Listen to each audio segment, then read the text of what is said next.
Okay, we are going to start right now. So thank you for joining this webinar.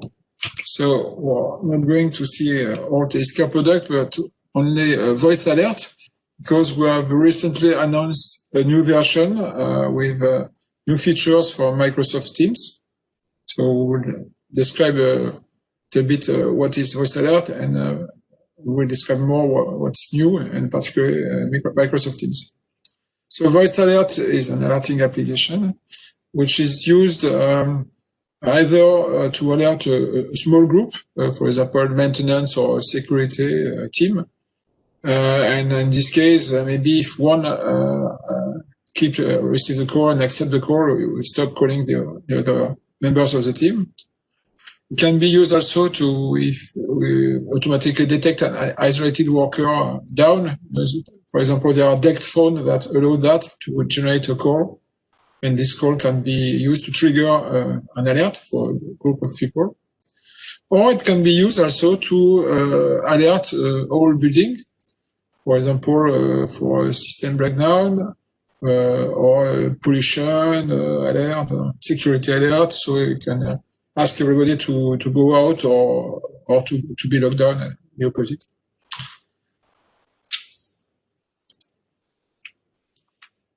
That's a graphic with all the different way to trigger an alert and the way to receive an alert. So on the left, you can see that you can generate an alert by calling a directory number and pressing the TMF key, just for confirmation. There is also a web interface. We will see there are two web interfaces now. It's possible to use direct contact to IP converters, so that if you press a hidden button, for example, or if a machine closed contact relay, then it will trigger an alert. And we also offer HTTP REST API, and it's even possible to detect just a file that has been generated and so on. So the new feature is to alert a Microsoft Teams user. We will see that just after. But for Cisco phone, we can also send text message and vibrate the mobile Wi-Fi phones. We can also generate calls, of course, to internal phones or external phones. And we can also play audio message to SIP speakers, loudspeakers, like Cyber Data or Algo Solutions, which are great if you want to alert people in a large room or in corridors, for example. And it's possible also to send emails, and through cloud services, you can convert an email to an SMS or a fax. Also possible to command a IP to direct contact. And we provide a dashboard and reports. So what is new is that we can provide not only a solution for a VM, which is on-premise, particularly for CUCM, but also a solution which is on the cloud, which is required for Microsoft Teams. But also we can propose this solution for CUCM Cloud, new Cisco offering. And there is an hybrid solution. You can install locally, but for Microsoft Teams, have only the gateway, which is on the cloud. So the hybrid may be interesting if you have both Cisco telephony and Microsoft Teams users. So for the cloud, we now provide a solution based on Microsoft Azure. And so you can have your private cloud with your company.telisca.cloud. This is possible with the new setup 7, which has recently been announced, which has been changed to fit cloud specifications. It has minimized footprint, increased the security. We provide internal authentication or Azure AD authentication, SSO. And now it's fit for CUCM, Microsoft Teams, and next will be WebEx calling. So for Microsoft Teams, we can generate calls. So the user will see the pop-up, you may know, when you receive calls. the call comes from voice alert. That's the name of the application that has been installed. It can be another name, of course. And we can ask the user to accept or decline by pressing a DTMF key. So it's optional. And it's also possible to send text messages, which appear to be called the Microsoft adaptive cards. So it's what you can see at the bottom of the slide. And there are buttons. It's possible to have buttons to accept or decline. So this is an application which is pushed on Microsoft Teams user.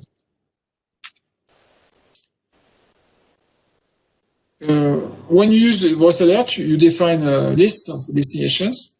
For Cisco, you can use a list of contacts, so you can import or enter from the administration a list of contacts. That's for a limited number of destinations. And each contact may have several phone numbers or Microsoft Teams URI or even SMS. And you can define also email address, also what the schedules of each contact. But it's also possible for a larger group to define a list of directory numbers. For example, directory numbers could be a list of DECT phones. Or for Cisco, we can retrieve automatically from CSM the list of IP phones, and we can segment them by device pool, location, or polling search space, so that it fits a site or a building. It's also possible to select the phone by IP address ranges, which is convenient because generally there are switch per location or per server. So you can define that a building is a list of VIP address ranges. And now it's also possible to use IPS Global Directory sources, which has been embedded now in voice alert, to retrieve any type of directory or database or file, and filter on the contact you want to contact to alert. For Microsoft Teams, it's still possible to have contacts.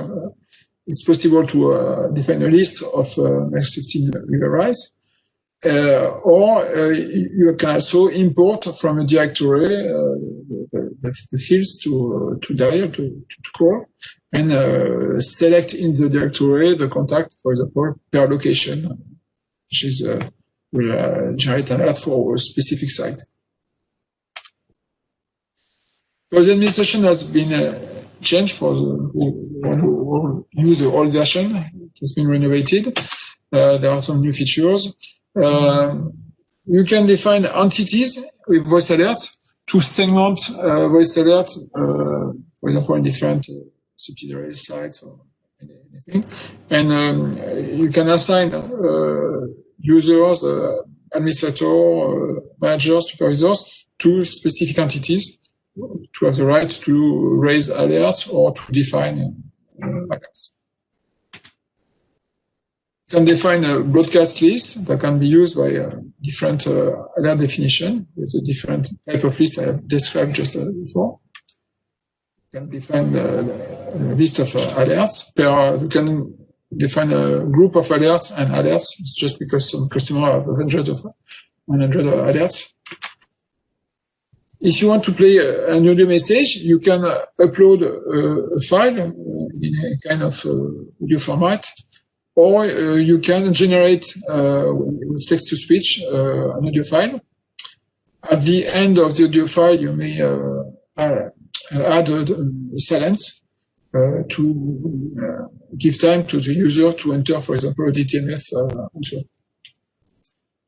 You will set different type of recycling. So if the user, for example, does not answer the call or does not listen the call enough, for example, here 5 seconds, or does not accept by DTMF, then voice alert will try again, for example, here 20 seconds later, try again 2 times. And in some case, for example, we will stop the alert once one user has answered.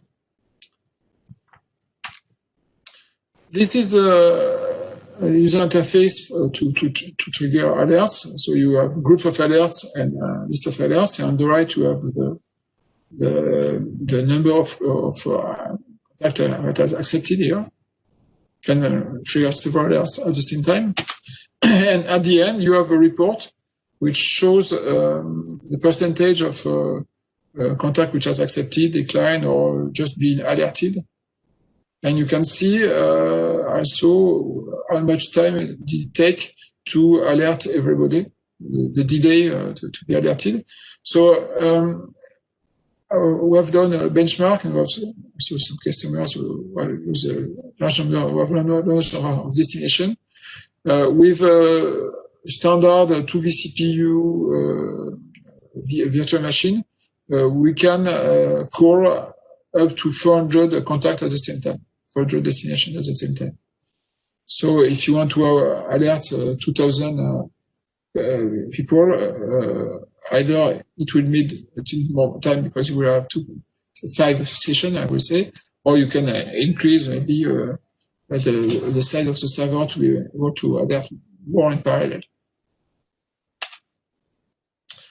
So that is new with Microsoft Teams. We have redeveloped the launch web page to fit in a gadget. So there are guidelines to develop gadgets. It's a web page, but you cannot do whatever you want exactly. So here it's the same idea. You can select the group of alert, then the alert. It fits the theme of you have defined for Microsoft Teams. And when you trigger the alert, you see the progression of the alert, number of contact called, alerted. I mean, alerted, that means they have answered. Number of call accepted. And this gives you do nots. And also, there is an estimation of the remaining time to alert all the contacts. And you can stop the alert. Same in black. And at the end, you have statistics. Dashboard, same in black. So here are some slides. I'm not going to go into detail, but to compare the difference between what's possible on Cisco and Microsoft Teams. So we will send you the PowerPoint. You can check that. There is not a lot of difference. Mainly the features are the same. Distribution list is to be different, as we have already seen. We cannot, of course, segment by IP phone device pool or something like that. And there are some specific features also on Cisco. It's possible for a very important urgent alert to drop the current call and play instead the alert. It's not possible on Microsoft Teams. Also, we cannot detect if the call will be forwarded. Currently on Microsoft Teams, you cannot trigger the alert by calling a number and pressing the TMF key, but it's possible to develop it. I've not done it yet, but it's possible. The dry contact, you need to wire something. So maybe, yeah, on the cloud it will be more complex. It could be possible with the Amazon button, for example. Like that, but not yet developed. Reporting, as I said. So here are the guidelines when you want to install voice alert for MS Teams. There are something to configure on the Azure, Microsoft Azure. That's the way it works. So I will show you the interface on the gadget. So here there is only two alerts in an entity called EC. That's where we are. So I launch the alert. There is a confirmation, and I see the provision of the alert. I think now, and I should see a pop-up with I call. I am here. I'm hearing it, but I don't see it. Where is the pop-up? Okay, pop-up has disappeared. So it has stopped because I didn't answer quickly enough. So it will retry in a moment. There was a pop-up, but it disappeared immediately. That's Microsoft Teams. Where is my pop-up? Okay, maybe we'll call back another time. We can develop it.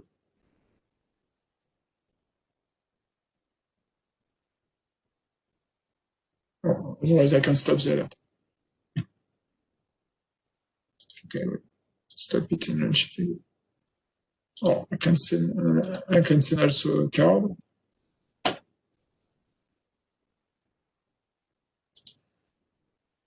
So here it's a kind of application, but we receive the card here. It's like a chat, you know, and I can accept it here, and then in this configuration we make it disappear when accepting the card, but we could keep it in memory. It's optional.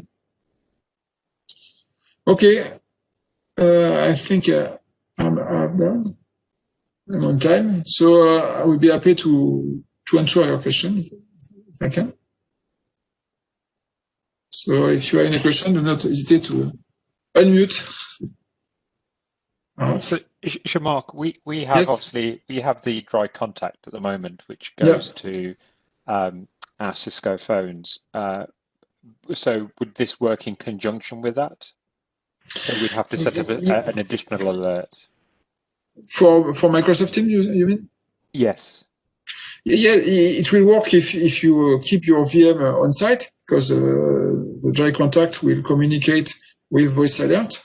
Yeah. If you want to have a full cloud solution, we'll have to find a solution so that the dry contact communicates with the cloud. So maybe it's possible, because you can define any IP address and doing that. Or there are also things like Amazon buttons which work with web service. It could be also a solution, but we didn't test the solution.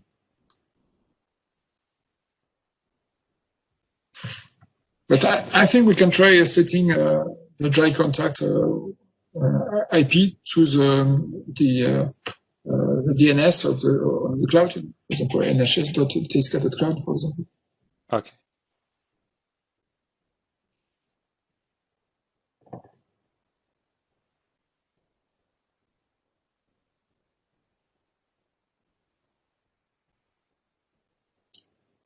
Okay, thank you for joining this webinar. We will send you the presentation.